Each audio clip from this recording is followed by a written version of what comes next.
Yo, what up, peoples?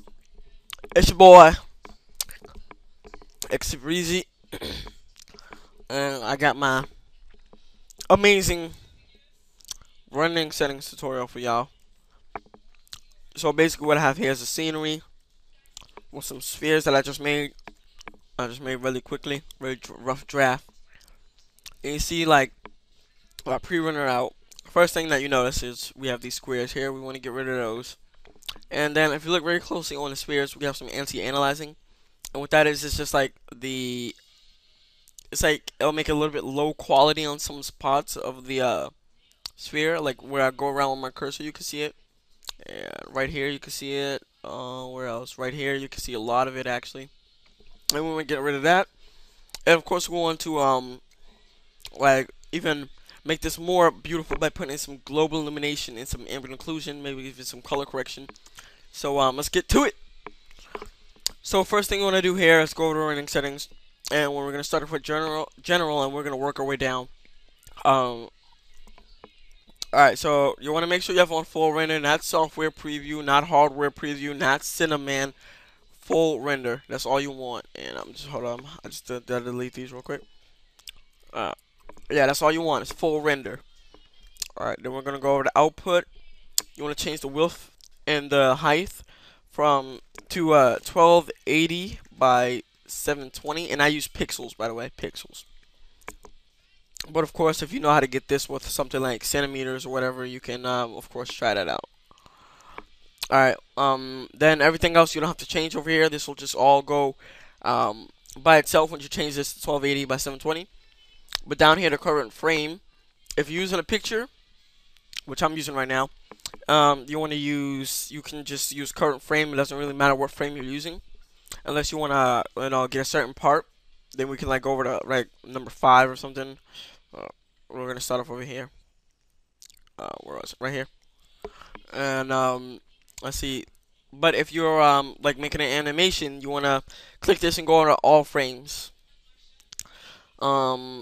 Second thing on save, you wanna, you can of course have save enabled. Otherwise, you'll be rendering for. Sometimes you could be rendering for like 11 hours. I just rendered something out that was 11 hours. You guys probably see it's my intro. My new intro, and I rendered it out for like 11 hours, and if you don't save it, then you're going to be rendering for another 11 hours because you rendered the first time for nothing. So we're just going to name this whatever. I'm just going to save this to my desktop. We're going to name this Oh My God tutorial whatever.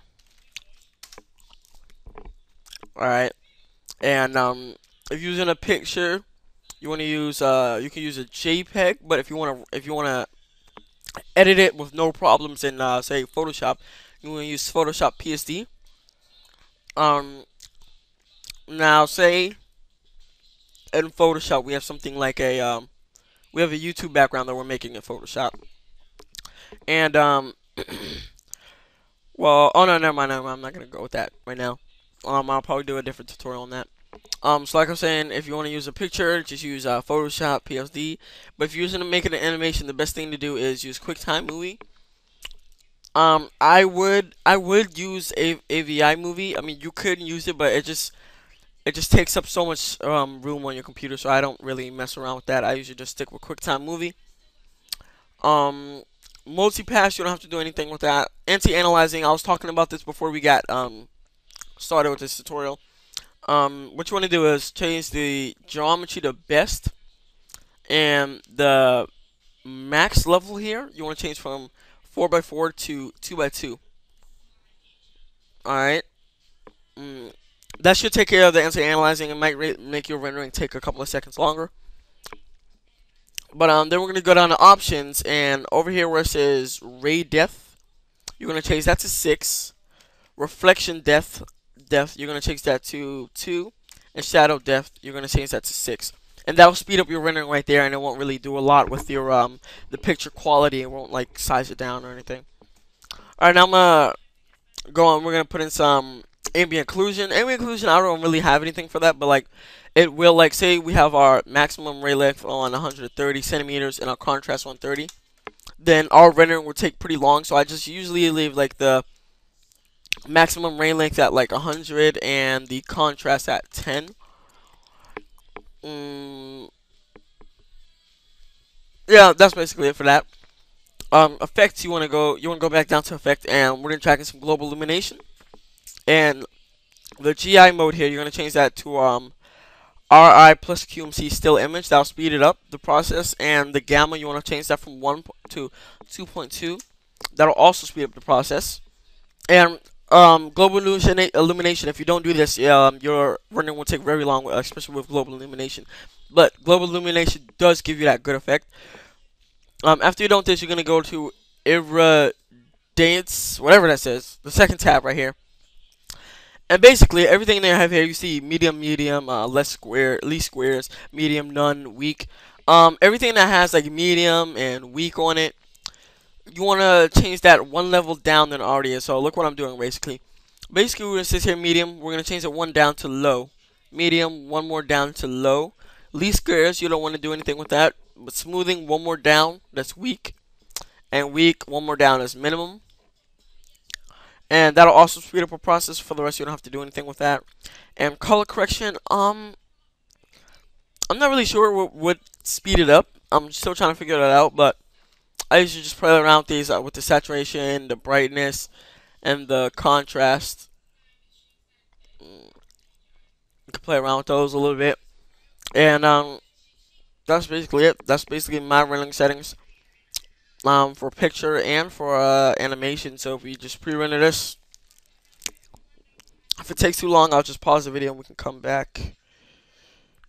Let's see here.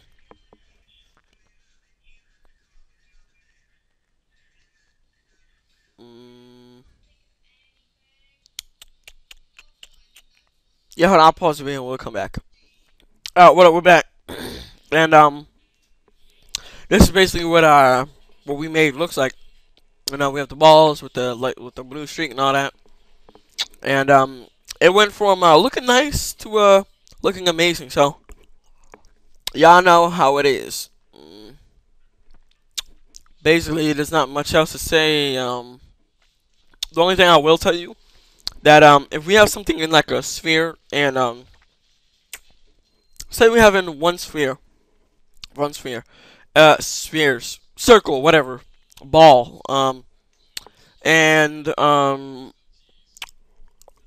rest is all plain background like how we have here. Then the sphere will take the longest to render out than all the rest. Um, well, that's kind of helpful too. So if you're thinking this rendering is taking too long, like very long, then it might lay on how many objects you have in your animation or in your picture. So that's basically out, yo. That's basically it. I'm xEBreezY, aka AJ Notorious, and I get around like a hoe. Peace.